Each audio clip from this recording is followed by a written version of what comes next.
আসসালামু আলাইকুম রহমতুল্লাহ বারকাতুহ। ভিউয়ার্স, আপনারা কেমন আছেন? আছেন ভালো? আজকে তাপমাত্রা প্রচুর গরম, হিউমিডিটি। আর এখানে দেখতেছেন, এখানে কাজ করতেছি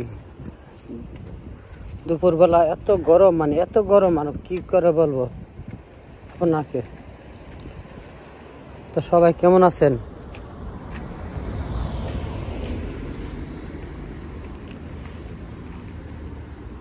এখানে দেখছেন, এখানে কাজ করি বিকালবেলা। অনেক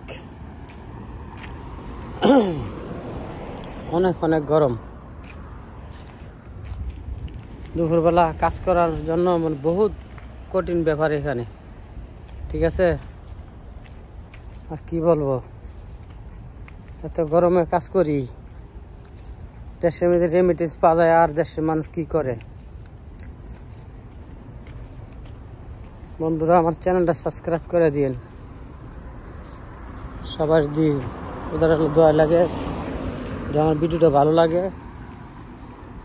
বহুত কষ্টে আছি সৌদি আরবের গরমে, আর কিছু বুঝতেছি না। দেশের দালালে এখানে এনে খালাইছে আমাকে। দেশে আসছিলাম, ভালোই আছিলাম। তো ঠিক আছে বন্ধুরা, রাখতেছি। নামাজ সময় এসে মাগরিবের নামাজ, এখন নামাজ পড়বো। তো ভালো থেকো সবাই। আসসালামু আলাইকুম।